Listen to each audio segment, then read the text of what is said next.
Just when you thought it was safe. Yo, hey, you already know what time it is. Hey, another special edition of For the Record. Let's start, set, and you already know I'm gonna check the record. I'm your host, KD3. I'm your boy, Manny Dogs. Hey, and we got a special guest for you today, bro. I don't know if my man set out to, you know, let's start beating ass to cash checks. That's how that happened. I mean, being big and strong probably was, came naturally, but then putting the work in and the grind in to perfect himself to get to a level that not many people get to. Right. I'm talking about taking it from just like you wrestling in the gym, you know what I'm saying? Punching people in the face for living. Absolutely. To the highest respected level of mixed martial arts we out here. Out there, you know what I'm saying? I'm talking about the light heavyweight. You know what I'm talking about? Devin Clark, baby. Let's go. Hey. We out here, bro. What's up, y'all? How you been? Hey. Good. Thanks for having me on. Hey, absolutely, I was scared man. for 12 seconds when I saw him. I was scared. Hey. And then I talked. You're like, oh, okay. Hey. Oh. When you staring 6 foot, 205 pounds, dead like in your face, it's a lot different when it's like up close and personal. You know what I'm saying? Right now, D? 230, 235. Oh, okay. Yeah. I stand corrected because literally it looked a lot bigger than 200. I read the tail of the tape in like 205. Yeah, that's what he weighing in at. That's what that's a little different. You know what I mean, when it's up close and personal. But my guy, so I just wanted to kind of touch on just you growing up in Sioux Falls. You know what I'm saying? So, your background has always been wrestling in the high school, or what? Tell me a little bit about your upbringing. Yeah. So I started wrestling when I was like 7 years old. Okay. So it was like, yeah, that's all I knew. I actually started boxing at 6 though. Okay. And my dad, he always had me in sports. I have a brother and a sister too. We're all in sports and stuff like that. You know, kept us busy. But yeah, I started wrestling. And I was playing basketball and everything like that at the same time. Okay. So it was like I didn't really know my sport when I was a kid. And then, just a natural athlete. Yeah, it's a natural athlete. But yeah, wrestling was one of those things where it it challenged me. And at first I wasn't that great at it, but I was athletic enough to where I'd get my butt kicked and still kind of hang in there. Yeah. So I wouldn't get pinned a lot because I was super athletic and flexible and stuff like that. So I would lose, but I would put up a fight. And then about that third or fourth year is when I like finally made it to the Pee Wee state tournament. Okay. Let me back up. Important. First, so that second year, I think it was the second or third year, I make it all the way to regions, and then to qualify for state, you got to get in like the top 3 or 4 or something like that. And my dad wasn't there, so my mom videotaped it with the big old video camera. Big video. Yeah, it was the Ghostbuster joint. like tapes and shit. Got a proton pack. But so my mom taped it, and I ended up losing. So we came home, and we're watching the film. My dad's watching the film. Then on this film, you see I lose, and I started crying because I lost. Yeah. My dad lost it. He lost it, and that was the last time that I cried after losing something. Absolutely. You know, and that's important. What was the message that he told you? You don't. Well, don't let these motherfuckers see you cry. Don't let these motherfuckers see weakness. 100%. That's exactly. I was 8, 9 years old, and that's how he. You know, that's 100% a dad message. You know what I'm saying? You know what I'm saying? He said motherfuckers. You know. And since then, I didn't cry after an event or nothing like that. At least in front of people. You know, I might have went to the back room and like soaked it in and stuff like that. But starting then, that's when it started getting competitive. And then I think I made it to state every year after that. Started taking it more serious, all the way through high school, and then into junior college, getting the nationals and stuff like that. Okay. So I had a good high school career. Won state championship once, and I got runner up the year before that. What high school you attend? Lincoln High School. See, we out here. He part of my alumni. It's small little flex. I get it, man. My baby boy just graduated from there. You know, state. He do the thing. Okay. Lincoln's a good school. Absolutely. Yeah. Yeah, I mean, so when it comes to, again, like you said, you won a couple regionals. You started, obviously putting the work in and started taking it serious. When did it actually turn for you to be like, this is what I really want to do? Like, so you said you're obviously athletic to do a lot of different things.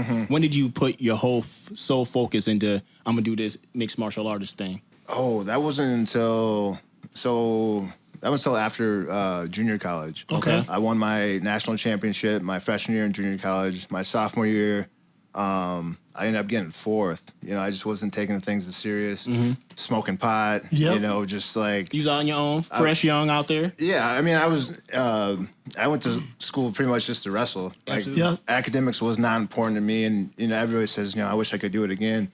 Like I do, and that would be the only reason, so I could take the academics a little more serious. Just because that's one thing that'll always be there. Like I didn't finish school. Oh yeah. I had a great opportunity. I had my athletic skills were good enough where I could have went to any school in the country I almost paid for. Right. I just didn't take advantage of it, you know, and that's just 100%. being a kid and learning from all that. So now I try to preach to kids, you know, get those academics in. Sports can come second. Absolutely. Because especially if you're a great athlete, because you see in football, basketball, everything like that, these guys that are getting chosen for these big scholarships and stuff like that, because everybody's a good athlete nowadays. You have all these programs.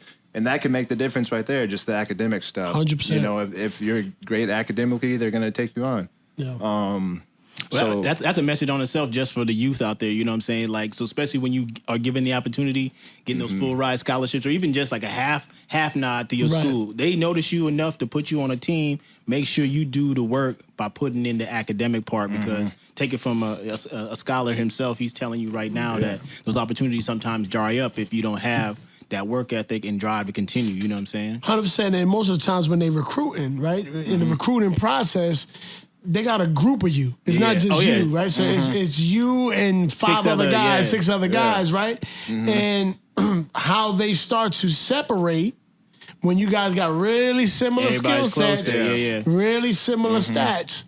Well, who's got the best grade? Who's going to be a problem at school for us? Oh, yeah. And who's not? Absolutely. You know, so if you got the grades to back it up, you punching your own ticket. You can go anywhere you want. Absolutely. Yeah. So again, I kind of go back a little bit though. You said like you didn't start taking it really serious until after junior college. So what was that pivotal moment that really made like I'm gonna take this? Shit. So I was in Minnesota for junior college. Then me and my wife, we moved back here.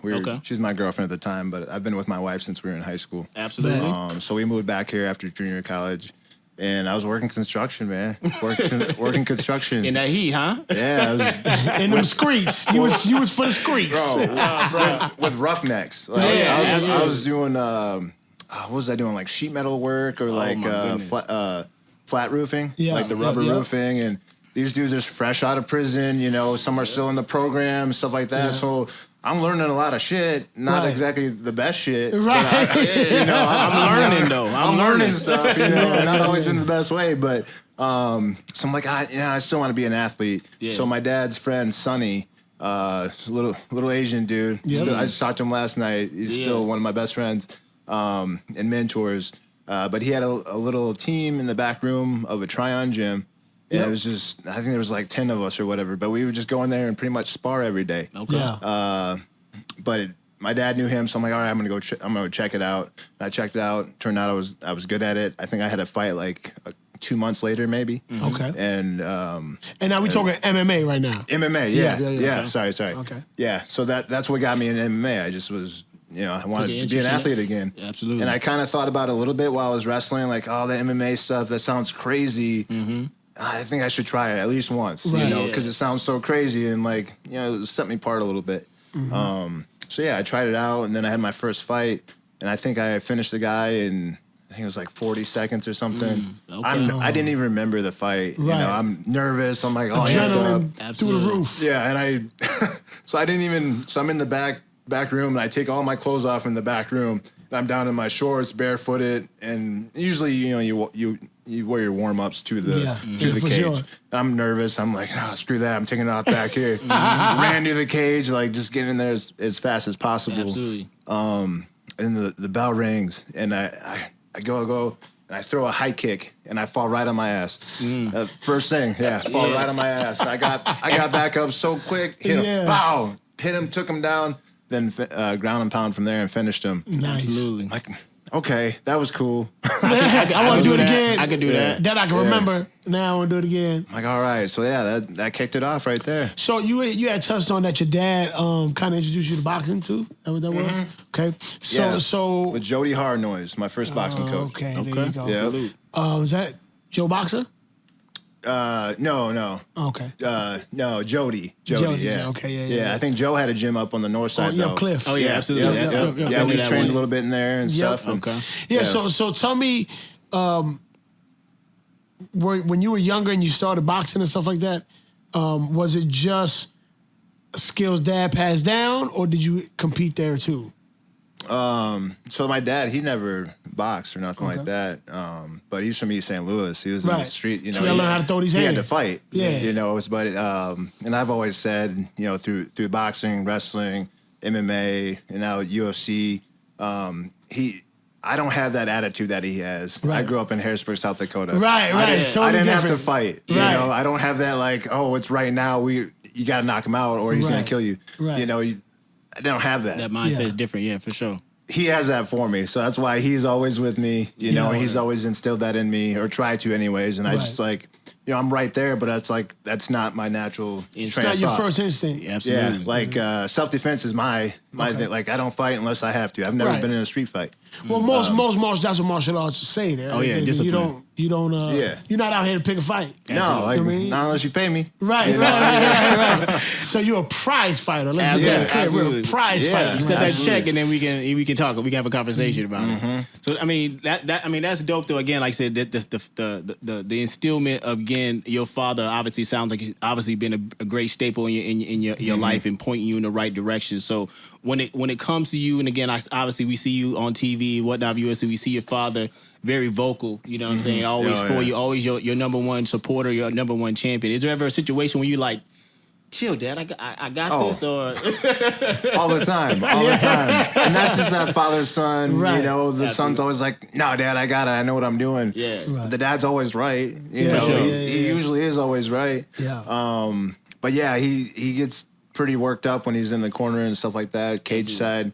And you'll play some tapes back where I got a dude up against the cage and he's yelling something. And I'm like, Dad, I got it. Yeah, we're on TV, we're in freaking Poland or something. I'm like, Dad, I got it. Absolutely. But like, again, you never turn that dad switch off though. You know what I'm saying? Like that's my baby boy right there. No matter 6 foot 320, whatever, that's still my baby boy. You know what I'm saying? So he's obviously still gonna constantly be ingrained in that. You know what I mean? That message too. So that's love. I love seeing that, dog. But it's hilarious to me though, because again, I see your father, and again, he's 100% exactly what you see on TV. 100% what you see him in real life. Like there's no on off switch for my man. You know what I'm saying? No, he's real. Yeah, absolutely. So what is the thing? What when you came into the game, what was like your first level of MMA, and then when did it transition for you, and how'd that feel when you started getting to the bigger leagues? So it was super interesting coming from South Dakota because we were quite a bit behind than other states. Right. It wasn't legal to fight in Sioux Falls until the RFA came here in 2000, I think 14 or 15. And we had to kind of fight hard for that. And I was on that first show, so it was like a super special moment. Absolutely. But they couldn't legally host fights in town before that. And they did have some MMA fights, but they weren't sanctioned. Absolutely. So getting it sanctioned was a huge deal. So all my amateur stuff, so I think I had 5 or 6 amateur fights, and only one of them was sanctioned because that one was in Kansas City. But all my South Dakota ones, they weren't really sanctioned or stuff like that. But they were amateur, so it didn't really matter all that much anyways. But so I did my amateur fights, and then I ran out of people to fight. Nobody would fight me. So I was undefeated. I was taking them down, ground and pound, and I was an animal, young and hungry. Absolutely. So then you become a liability for anybody who's trying to come up and make a name. Yeah. Big fish in small ponds. You know what I'm saying? Well, and there's always that messed up thing, even amateur fighters, and I don't know why amateur fighters are like this, but they think they have to pad their record or hold on to their record. Right. No, you're an amateur. Go out there and see what you can do. Right. But a lot of these guys, they don't want to take a loss. So if a guy looks tough, they're like, nah, he's too tough. I don't like his record. that shit shouldn't matter because it's amateur. It doesn't count on your record. Professional card, for sure. So, where's that coming from? You think where are these guys? Because I see it in boxing as well. Yeah. Of course, the things that get glorified, like Lomachenko, he went something like 401, like some crazy amateur record, and people think that's what they have to do. Oh, yeah. So where do you think that pressure is coming from? Where I think exactly that they see that other people did this and people that are big now and stuff like that, but really they're trying to skip steps. They're like, I want to get there, but I don't want to put in the work to do it. I don't want to fight the hardest guys to do it. Absolutely. The hardest fight every single time. And going back to what my dad's instilled in me, no, we want the biggest, hardest hitting motherfucker you got. Right. I want to see what I can do. Right. I'll almost never turn down a fight, and definitely never because of what the other guy is. You know what I'm saying? I don't care about his record, what he can do, his size, nothing. Absolutely. You put a heavyweight in there, whatever. I don't care. You ask me to fight him, I'm going to fight him. So it's, What would you consider to be the hardest part of training for a fight, getting ready for a fight? What would Staying healthy. Staying healthy. It's so like hard to stay healthy. you saying injury, or are you saying like... Okay. Well, injury, mental health, like it's super hard. All that? Yeah. Because you're working so hard, you have this set date, and you might start 2-3 months out. Some guys even 4 months out. Okay. And in that time, a lot can happen. Oh yeah. Broken bones, this and that, and that usually does happen. And we can usually fight. We just still fight and stuff like that. But when you start wearing yourself down and not paying attention to like your mental health and your nutrition and stuff like that, you're losing weight, you're losing muscle, and then your fight's going to be shit. Absolutely. So it's super hard to stay healthy, and the biggest thing guys don't do is take a break. Gotcha. They overwork when they're in camp. rest days? Yeah. They're super important. And also for me, and I learned this from John Jones, you got to have a little fun. You got to have at least one day a week where you go out, shoot guns, race cars, whatever, go-karts, whatever, Whatever you're thinking. Yeah, just do something that's not fighting. Don't think about fighting for at least, one day, and then it's super helpful. So I like the fact that you said, like, again, you try to structure yourself, like, obviously a date for your fight, right? So most fights, what's kind of like the lead time on a fight? Usually when hey, this is official, this is going to happen. How much time do you typically have before each fighter? Usually you want to set aside at least 8 weeks, right? That's typical. Okay. I mean, 8-week camp is about right. About 2 months. Like I said, some guys do a little bit more, some a little bit less, but I found like 8 weeks is about right. And you can use that as like a build-up period, or say I'm going to go hard for 2 weeks, kind of a down week, and then go hard the rest of the time, something like that. So you can structure it however you want. Does it depend on based on the fighter, the task at hand, or are you saying is your routine pretty even keeled throughout, or is it just based on the fighter? Well, it's a little bit based on the fighter, and also based on where the fight is. So if you're fighting overseas, you're gonna have to schedule in a week of travel, or if you have to acclimate for the time or anything like that, you might have to go out an extra week. So all that's included. Then also how healthy you are and how healthy you're staying. You gotta, because you could be out for a couple of days here and there. So then that'd be good to have a little extra time, stuff like that. Absolutely. But it all depends. One more question. Sorry. How many? So typically on an average UFC, and I guess I can't say what an average UFC because I know everybody's different a little bit. But how many fights do you typically take within a year, or like is it like about 3? About 3 fights a year. Yeah, 3's about right. If you're getting 2, that's good too. Like I've had 2 fights this last year. I almost had a third one in October, but the scheduling didn't work out, so we weren't able to take it. And that's good pace. 3 fights a year is good pace. Some have been known to do 4, and that's just pushing a little. That's pushing a little bit. Because I hear you saying that the training regimen is you're saying at least a minimum good 8 weeks. So you probably want to say if you're doing every 3 months, you training to fight. So you're doing 3-4 fights a year. Yeah, absolutely. Well, and you got to give time for recovery too. Yeah, for sure. You get in 2 rounds, a 10-minute fight. You're going to be feeling that for a couple weeks, and guys will jump right back in that next week. But you didn't let your body or your mind process that last fight. Recoup. Yeah. So that's a super big deal.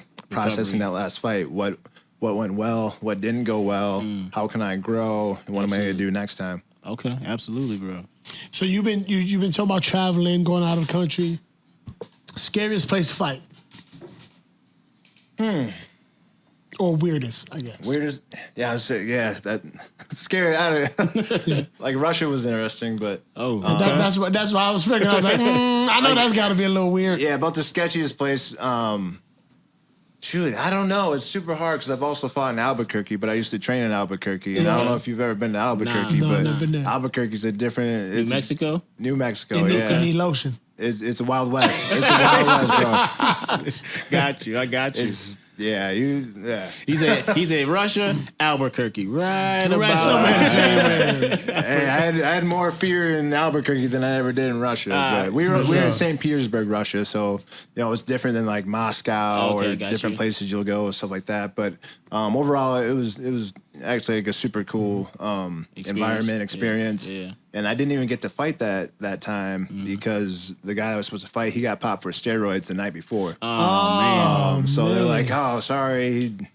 What's your take on that? There's a lot of people that are like, whatever, and then there's other people that's like, nah, man, it's combat sports. We don't have no room for that. Line them up. Let's go. All right. Get all this work. Okay, I see that.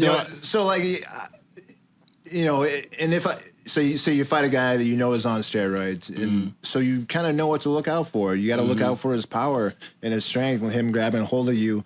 But at some point, especially, you can kind of tell what kind of gear they're on too. If they're on something that's a little more for endurance, you might not even be able to tell. He's going to be chiseled and stuff like that, but there's a lot of guys that are naturally like that, especially in MMA because they work so hard. Yeah. But if this dude's like puffed up, and like the dude that I was supposed to fight in Russia, he was puffed up. Right.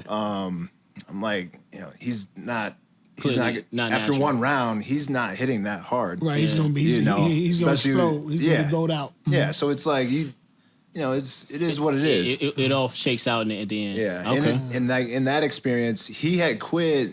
He had gotten off the stuff probably like 3 or 4 weeks before that when he got signed to the UFC because that was supposed to be his first fight in the UFC, and he was on stuff before he got signed. Gotcha. So in that situation, I'm all good fighting him because I know he tried to get off it or whatever, but it stays in your system. Yeah. Because we could see the weight that he lost, and he's like, I haven't had carbs in 4 weeks. Like, no, bullshit. That's steroids. That's a little something different right there. Take us through, I don't know if it's a phone call or a meeting when you got that call from the UFC and said, hey, we trying to get you squad. So that was a super cool experience because it was in town here at the RFA fight. Okay. Dana White was doing a show called Looking for a Fight where he would travel to regional promotions and kind of randomly sign people. He'll watch the fights, and if he liked them, he'll sign them. And I was fighting for a title that night, and against a dude, black belt from Brazil. He was supposed to be super tough, trained under Glover Teixeira, which is a champion. Yep. So like came from a super good camp. So it was supposed to be a pretty tough fight, and this was one of the baddest dudes they had for me, right? Absolutely. So I ended up fighting him, and I got sick that night too, like probably a day before the fight. I think I was getting like strep or something like that. And me and my dad are backstage, and my dad could tell that I'm like just like. I could hardly talk, and I was getting chills and stuff like that. Then he gets fired up because he sees this. He's like, I don't even know what he said. Motherfucker, this is everything he needed to say. Yeah. And so I get hyped up. I'm like, all right, I got to knock him out right away because I know I can't go 5 rounds. Right. I'm sick right now. I can't go 5 rounds. I got to knock him out right away. We get out there, and then sure enough, I try to knock him out right away. But thing is, he tried to knock me out too, so we hit each other at the same time, and we both got cracked. He got cracked a little bit more than I did. So he fell back, and then I was on him. After that, what sick? What sick? We're in a fight. I didn't give a fuck after that. Here now. We're here. Good to go. So I end up like using a lot of wrestling and stuff like that, and some striking and aggressive takedowns, and obviously Dana must have liked it. But then I think going into the 3rd round, he didn't come off the stool. Oh, yeah. He broke his finger. Let's go. He quit over a broken finger. Yeah. And I'm like, and in my head, he's supposed to be the guy. He's the guy. Brazilian, tough, black belt, And I'm like... He realized it wasn't worth the smoke. Yeah, that's what that was, man. It wasn't worth it. He was trying his jiu-jitsu, and his jiu-jitsu wasn't working either. Yeah. And he had that jiu-jitsu. I'm like, what? And in my mind, I'm like, what a pussy. But at the same time, like, I just won a fucking world title. Yeah, there you go. Let's go. And I'm like, there's multiple things setting into the same time. Like, I'm too much for him. Yeah. His force is not great as mine, and I just won a title. You know what I'm saying? But then at the same time, I'm like, I don't think I had enough time. I didn't do enough. You didn't show. You feel like you didn't show. You show your whole tail. Like Dana White's right there. I'm not gonna get signed because this dude just fucking quit. He just quit. So you mad at him? Yeah. So I'm like, what the? And then so I get my hand raised. The crowd goes crazy, and I think that was one of the things too, because it's at the Sanford Pentagon, and it was sold out, right? And my fan base here in South Dakota is crazy. Yeah, absolutely. I love these people. They love me, and they've always supported me. And everybody was out that night. And it was so loud in there when I won. So loud. And I think that was one of the reasons, too. Dana saw that, saw that reaction. For sure. Absolutely. And so he came backstage after the fight. He was like, hey, I think you're at 185. You're in the UFC. So, absolutely. That's not my weight class, but okay. Absolutely, I am. I'll do it. For sure. That's how it happened. Absolutely. That sounds super dope, man. So how'd you break it to your wife? Well, she was there. She was there? She was in the locker room with you? Oh, no. So that was another story, too. She got a little upset over that. But okay. Which was kind of my fault, I guess. Because I just thought everybody was coming in, but apparently they were kind of blocking it off or whatever because Dana. And, I mean, she could have just been like, I'm Devin's wife. Like, but, you know, she's being respectful and stuff like that. Okay. So she didn't get to see it when it happened. I got you. So that's kind of a bummer. Dana, you owe us for that, bro. You owe us for that. Hey, do it again. Redo it and just go to his crib. So with you obviously being a family man, you know what I'm saying? Obviously we see your family at your fights and stuff. How does the family handle you preparing for a fight? Maybe the process and then maybe the night of the fight. How does family handle that? So they're really not around a lot during the process because I go away from my camps. Okay. So I used to go to Albuquerque, but now I go to Denver, Colorado. Okay. With Team Elevation out there. So it's like, and I'll come home, a few times during camp and stuff like that. Yeah. A week or a weekend, and just, try to make it work. But that's one of the hardest things, having to go away for camp. Then at the same time, it's, the boxers used to do this. They didn't stay at home for fight camps. They went away, got a cabin in the woods or this and that, and so you could fully focus on training, which it'd be a lot easier if they were with me. But, I still get into work and, we've made it work for 7 years now. Or I think 7, 8 years. Yeah, maybe going on 8. I don't even know. But we've made it work, and they're a huge support system for me, especially my wife. She holds it down, and and especially when I'm feeling down about it, like, I can't take this, I need to come home, this and that. She's like, just suck it up, goddammit. She's tough on you. Good. Oh, she like is, it. yeah. She a soldier. Let's get this money. Get that message. Look, man. For sure. I like trying that. to get this dress. You bullshitting over there. I seen this person. I like, you better punch him in the face. So, with you, obviously, you know what I'm saying, being at the highest level, UFC is the highest level, you know what I'm saying? You get to see, everything from the top elite, to people up and coming. So go ahead and give us Devin Clark's, the official top 5 Devin Clark's MMA list. Who's your top 5? And again, there's no context. Time, whatever you do. It's your list. It's your list. And no explanation needed besides whatever 5 you want to throw in there. John Jones. Okay. So is it by rank right now? Or this one? Or you just throwing 5 out? No particular order. Just throwing 5. Yeah. I mean, okay. Well, yeah, he's top. He's number top. one. Nobody can touch him. I mean, it is what it is. There's been some close ones, but yeah, you got John Jones. You got Khabib. Yep. He's a goat too. Absolutely. GSP. Yep. Rampage Jackson. Okay. And Rampage in there.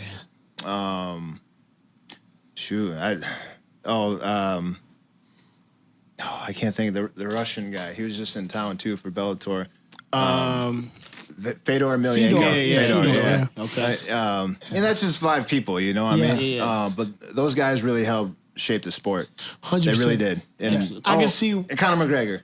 Okay. You can't. I was going to say, wait a minute. You put Rampage in there and left Conor I feel like I was feeling the representation field on that one. You know what I'm saying? Because when I first heard about UFC or first like really started gravitating to see it, Rampage was the representation I just remember the highlight they always showed from Rampage was a pride fight. I think is what it was when he was in an arm bar and he picked dude up and slammed him into the ground, and I was like, I like him. I like that right there. You know what I mean? Yeah, that's dope. Who's the most top person you sparred and felt like, yeah, that was it for me. There's levels to this shit. John Jones. I tell you, that's what I want to get into. That's a good segue. Tell me what's it like? Because first of all, on film, John Jones' legs look 12 feet long. Yeah. They're long. They're long as hell, right? So what was that like? Take us through the process. One, how'd you end up getting to spar him?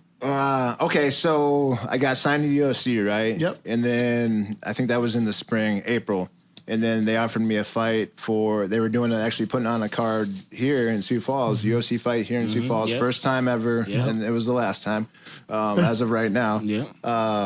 So I think that was in August. So I had to fight in August, and I'm like, well, I need to go train at a bigger camp now. It's time where I need to branch out, get some better training partners, and be around a lot more pros. So I didn't really know where to go. Jackson Wink was one of my options in Albuquerque, and then down in California with Daniel Cormier.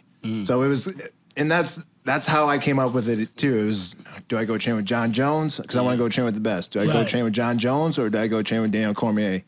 And I'm like, number one and number two though. It's kind of a. And it came down like, well, I know wrestling, so let me go train with John because I want to get because Cormier is wrestling base. Yeah, so that makes sense. So I'm like, let me go, try with John. So I went to Jackson Wink, and I think it was first day went well. It was more of a wrestling day, and I remember going rounds. I don't know if you knew who Phil Hawes is. Yep. I remember Phil Hawes. He was a Division I wrestler, just a beast. His legs are about he's a hard dude, right? Like a fire hydrant. Yeah, and he's got that attitude too. Yeah. So we're going and we're neck and neck, and he's getting mad, and so it's competitive, who's this new guy coming in thinking he can out wrestle me because he was the wrestler. He's a wrestler guy, So I looked good against him. And I'm like, I let him take me down a little bit. Okay, dude, we're just training. I didn't care. I'm there to get better. That's funny as shit. He just I let him take me. Well, because it was some hard scrambles. I'm like, whatever, have it. We'll get back up and go.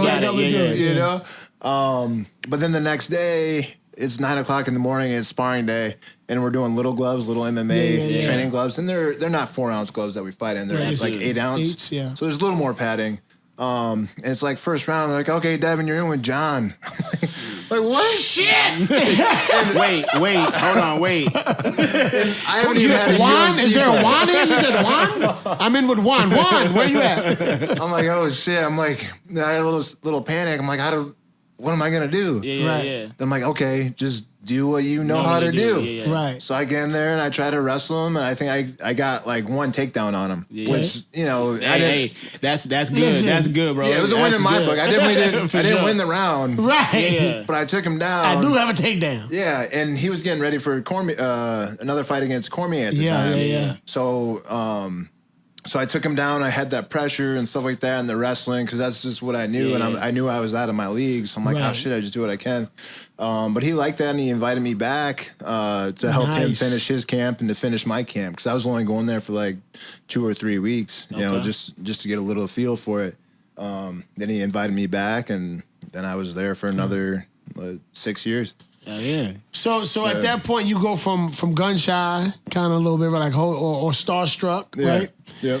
And then now, you said it was the last 6 weeks of the camp. He invited you back to?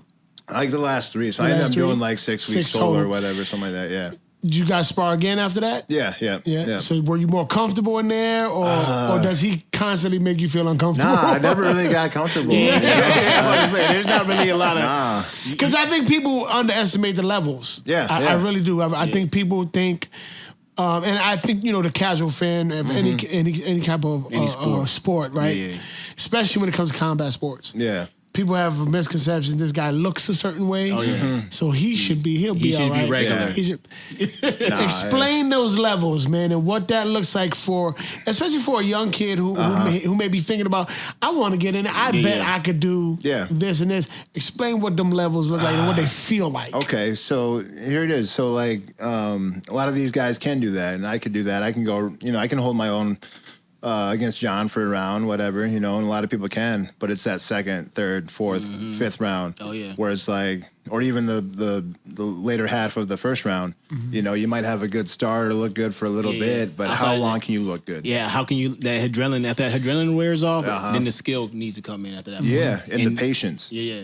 And then there's obviously you said there's different skill sets, but like you said, like is it like, is wrestling got to be like your foundation, and then it's like striking, and then jiu-jitsu and all that different fighting styles, or like what would you classify as like the order of? Well, it changes. So it used to be like wrestling. I get in there, I could just wrestle people, get them to the cage, take them down, whatever, ground and pound. And then, I moved up levels and move up competition and stuff like that. Even in the UFC, there's certain guys that I can just kind of have my way with, or I can just use wrestling and stuff like that. And there's certain guys that if I try that, I'm getting choked out in the first round. And it's happened, like, oh, I'm looking good. I'm feeling good. I get my head in there. Then this dude's like 6'4", he's got long arms. He can do shit that other people can't do. Right. Then all of a sudden I'm waking up in front of 20,000 people. Waking up tomorrow. That's how it goes. That's how it happens. Hey, absolutely, it's that quick. So you have a daughter. You're a princess producer, right? So has she seen Daddy fight? Okay. How does that? When did it transition from, oh my God, is Daddy okay, to Daddy kill him? She never, it's kind of hard to say because she's just kind of in the middle. Yeah. She's just like, okay, this is what Dad does. Yeah. It'd be like any other career, this is what My dad's a fireman. My dad punches people's faces off. Well, you gotta think though, she was a baby, cage side while I'm training every day, set her by the cage, and she's in her, her little thing. And like, so that's all she knew growing up. Absolutely. And I remember one time I was grappling with my buddy Kyle Lundy, a good teammate and friend of mine, and she was probably like 3 at the time or something like that. And my dad ended up being in the room that night too. But I got Kyle in some kind of move. I'm just putting it on him. And my daughter asked my dad, like, is Kyle okay? Is my dad hurting Kyle? Hey, that just kind of feel good, though. Your baby girl's like, is Daddy hurting him? Yes, I am, honey. It's like, no, we're just training, baby. And, she gets it now. And she actually started doing jiu-jitsu herself. That's what's up. So she knows how hard it is. Dope. Yeah, absolutely. You're already teaching her self-defense and all that stuff, too. So. And she's in boxing now. She was in jiu-jitsu, and now she gave that a break, and now she's doing boxing and volleyball. Yeah, I was gonna say. So let's say we fast forward 10 years. Would you give the nod for her to go into combat sports as if like that's your? Is it tough? Is it tough? Because that's your baby girl. It's a hard life. It's a hard fucking life. So I want nothing but the best for her, and if she chooses to do that, it gets complicated for sure. Because I have to step up too, just like my dad did. And fill her in on things that she doesn't know or that she thinks she knows, and I have to correct that. And like, then our relationship has to change a little bit too, which it would be all good and stuff like that. And I'll 100% support her in whatever she wants to do. But it's a super hard life and a hard way to make a living. And sit back and watch your daughter go through the trials and tribulations of what that entails too. But it would be beautiful at the same time. I'm like, okay, I made this, I developed this, and she can handle it. And that's kind of the thing about being an MMA fighter. It kind of chooses you. If you can do it, it's kind of your responsibility to do it. Because not everybody can do this shit. That's a good way to put that. Because that's a different outlook on how people sell. You should try MMA, right? Like you said, it chose you. You know what I mean? And then not only when it chooses you, now you have the responsibility to take care of yourself. That is huge because I don't think people understand. I think that goes with every gift. Anything that's God given, and I would imagine you feel that way. That's your God given gift, right? Oh, absolutely. One of them. Right, one of them, right? And then when you ignore your gifts or you neglect your gifts, the downhill spiral that comes with that. Yeah, it's hard. Yeah, that was very powerful, man. I appreciate you saying that because I don't think people really acknowledge that part of it. Yeah, because when there's something that you know you're good at, but it might be too hard, or it might be too expensive, or it's too big of a risk. You know, people are afraid of the failure that comes with it. But it's like, and it will always pull at you if you don't take that risk. Yeah, it will always pull, and that's when you see the demons come in. Yeah, like, well, I'm a guy. I know how to get rid of that. Let me drink. Let me smoke. Let me go do this. Be, a bunch of women, this and that, and the whole time it's been your calling at you to go take that risk or do what you love or what's been instilled on you. That's what's up. Yeah, you got to put in the work. You got to work hard. You have to have those 2, 3, 4 workouts a day. Oh yeah, you got to be able to hardly walk through the door because you're so dead and tired. So sore, you got to put in the work and you got to risk it. And you might get knocked out in front of 30,000 people. Right. It's like, it happens. But again, there's honor in that. Yeah, there's honor in because not everybody can being do that, though. in the arena. Yeah, I've earned that. I've earned that it. right. Listen, I put it all on the line, and it's crazy. Again, when you see the casuals and how they talk, or sometimes you hear, and I'd like to get your take on sports analysts or commentators, right? That's what I was going to go to. That give their expert opinions, right? And never been punched in the face, right? But they're like, oh, he should have did this. He should have. He looked like he should have been doing this whole time. I mean, let's just go there. So, how do you deal with the trolls, the commentary, the heckling, the peanut gallery, basically around just yo? And events? some of them may have credentials. Yeah, I mean, I really don't. I don't deal with it, because it just takes energy from me. So I don't even like social media. I hate social media. I do it, of course, because I kind of have to or whatever. And obviously, there's enjoyable parts to it. You post something, people like it. It gives you that instant attention. That you feel good. Rush, bloop. Yeah, you're like, oh, people like my shit. Like, oh, that's cool. But you got to keep up with it, and then like it becomes a drug, And I just like. It's too, when it gets to be too much and I feel too much pressure with it, I just won't post anything. It's like, fuck it. Yeah. Like, whatever. So that's why my social medias are kind of lacking. But, and I've always said, I'll let my fighting and everything else take care of it. I'll get followers through that. When people, I'll let it naturally, organically grow. Absolutely. Which takes a long damn time. Oh, yeah, absolutely. But, I ain't giving up on it. Have you ever been accused of yourself or somebody in your team, your camp, of cherry picking your opponents? Nah. Or here's how I feel about that, because I don't even know. Again, going back to being in the arena, right? Yeah. Like, Bud Crawford just fought Errol Spence, right? And that was the biggest fight in boxing, right? Yep. And leading up to the fight, the amount of nonsense I heard about that came out of everywhere. The resumes and who'd you fight, and I'm like, we're talking about top 10 in the world people that these guys beat. Yeah. And we're disregarding the disrespect. They beat nobody though. Right, but they beat nobody. You know what I mean? Like when I think about your story of when you won your world title, and you get signed by Dana, right? Yeah. The guy you beat is a real. He had a belt. Right? Black belt. He was a real deal. Yeah. And someone who knows nothing would say, he just beat a guy. He just beat, this guy who wasn't very strong. He wasn't ready. Clearly, he didn't have the heart because he quit. Now we don't know what goes on in the psyche of the fighters, right? You get there and you're in the ring or you're in the cage, and you owning the dude, and now he breaks his finger. That's his way out. Yeah, true. He took it. He took the way out, right? Yeah. But that guy is still demolishing 95% of the world. Of everybody else. 100%. 100%. Straight up. So I don't know. I don't know how. I'm glad you don't engage in it because it pisses me off, and I'm not even in there. Right? It's Yeah. like you guys don't have any idea. I can't let it get to me. Like every now and then, I'll comment back and stuff like that. But I do it in a little bit different way. I'm just super nice about it. Yeah, and it pisses them off even more. Oh yeah, absolutely. Like I'm like, oh, thank you. And then next thing you know, that motherfucker follows me. He's like, oh man, I was just kidding. Like, oh, you're my favorite fighter. I know. Like, I know. Yeah, okay. Yeah. So we were talking. Me and Bruce was talking at Next Edge, right? And we were talking, so we were filming, and then we were doing some training stuff, and the area of Sioux Falls that Next Edge is in is sketchy, right? Yeah. How many times have you had the drunk challenger?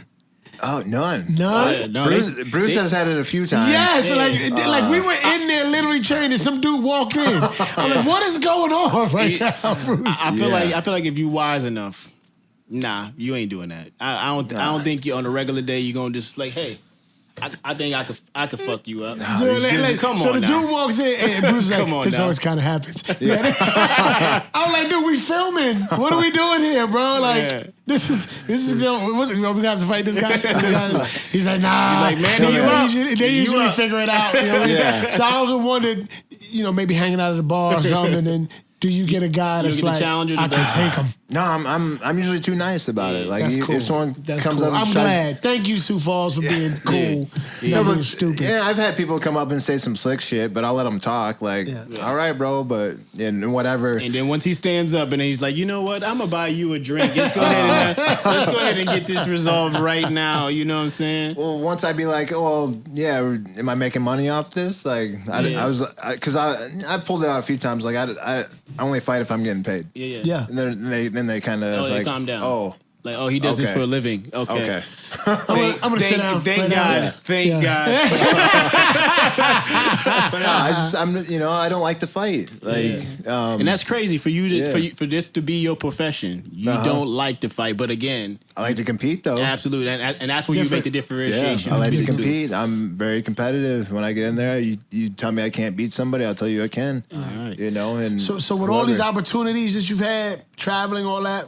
What makes you come back home all the time? What is it that you love, or do you love this place? It's Sioux Falls. I mean, I grew up here and doing the research. I've done my research, and this is the best place in the world. Yeah. I mean, check the list. We out here. Check the list. We're top 5. we out here. I mean, look, place to raise your kids, start a business, start a family, and whatever else. The crime's lower than almost everywhere. We don't want to tell anybody else. We don't want to tell anybody else. We're not recruiting no more. Never mind. It's terrible here. We don't want none of y'all motherfuckers coming. Wait till November, and then you might change your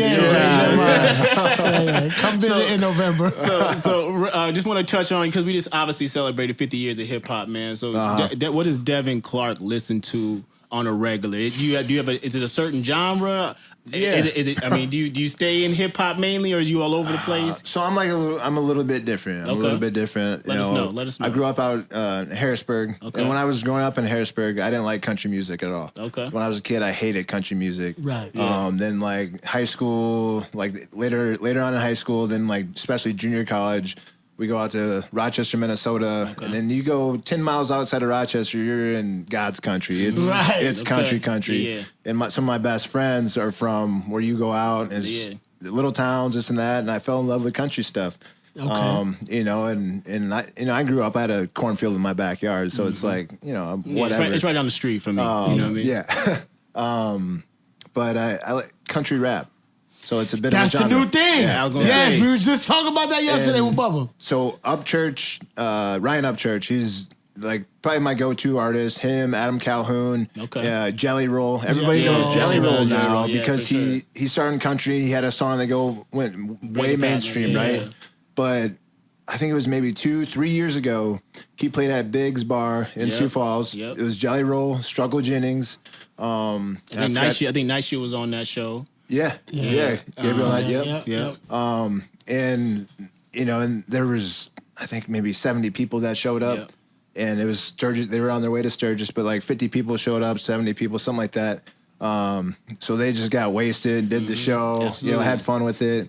I actually helped them pack up their tour bus and stuff like that. And now they're selling out arenas. Yeah, and, man. They're a big deal. Well, Jelly Roll's documentary helps a lot too. Oh, right? yeah. I haven't watched it yet. Yeah, he's but got this. It's journey. super powerful. Yeah. Got me hooked on him because I'm like, all right, I'm gonna rock with him. You know what I mean? Cool dude, man. And I rock with Morgan Wallen. I know that's not very popular, but I rock with Morgan too. I love Like, Morgan Wallen. Morgan Wallen is cool as shit. He can sing man. on them beats. Yeah, right. Absolutely. But I mean, we got lucky enough. We talked to Bubba a little bit, taking a little bit of a note out his book. Like I feel like with him kind of pioneering, spearheading that country rap mesh. You know what I'm saying? Like there's so many artists that are literally taking that lane. You know what I'm saying? And again, like you said, you named obviously a plethora of artists that have that lane. You know what I'm saying? So it just speaks volumes to the influence of hip hop. You know what I'm saying? It touches every facet from walks of life. I say because again, we was talking about the I don't know if it was Filipino or whatever battle rap. Battle rap. It was in Indonesia. Yeah. It goes from that spectrum to country, the country vein where they talking about everything that is 100% authentic to them. Yeah, but it's in rapping. Yeah, and the same thing to them. They probably talking some 1,000% we completely cannot understand. Authentic to them, right? And we still find our love in the middle for hip hop, and that's what I like. And that's the one thing I want to touch on too, because we talked, like we said, we talked to Bubba Sparks yesterday, and we said, give that man his credit, because for sure, Bubba Sparks started that lane. Oh man. yeah. You know what I mean? And maybe there was some before him that I don't remember. But that whole country boy swag, mixing that country with hip hop. That's Bubba Sparks, and if without him, there's no Morgan, there's no Jelly Roll, there's none of those guys. Georgia man. Line, all those cats too. So that's your go-to. What's your go-to track before the fight? What's hyping you up, or what's putting you in that mindset? So my walkout song it's called "Die Tonight" by Adam Calhoun and Ryan Upchurch. Okay, and it's a super fitting walkout song for like a fight. It just I might die tonight. If I do that, it'll be okay. If I die tonight, at least I stuck by the stuff I said. Yeah. 100. Yeah. So that's the main. That did it for me. I like it. And they talk about burying some people and shit like that. Pedophiles and shit. If he has to, he will. You know what I'm saying? But hey, go ahead and tell them everywhere where they can find you, Devin, all your social media and all that good stuff. Brown Bear UFC on Instagram, Brown Bear C on Twitter, and then Devin Clark on Facebook.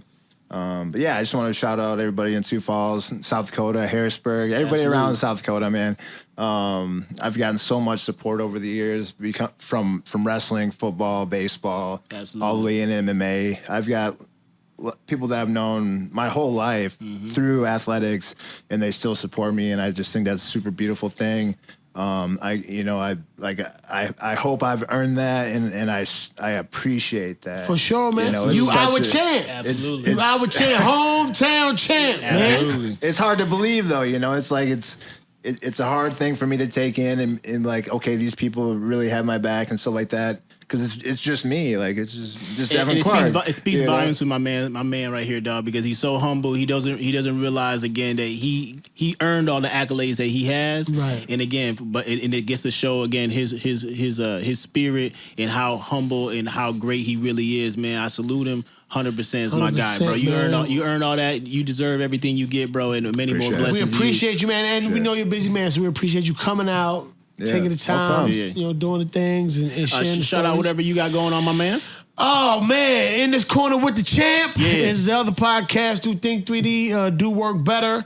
Shout out to your social media and all that where you can find you. Manny Dogs on IG. That's the only one I got. I don't do nothing. I'm trying to get him some more. Nah, we don't get there. Listen, man, I got some zombies out there that want to come from the dead. I got you. Get at me, bro. Hey, but football season's in full go. Absolutely. We already come check know. us out at OG. You know what I mean? We out here, man. Absolutely. And I'm the KD3, bro. And we for the record, man. We always gonna start set, and you already know we gonna check the record, man. So get at us, do all the things you're supposed to do, like, subscribe, comment, and get in this man's DMs and tell him to get Snapchat, tell him to get Don't do that. It's Facebook, gonna go bad for you. Tell him all that. It's you know gonna what I'm go bad. And we salute y'all, man. We for the record. Let's go.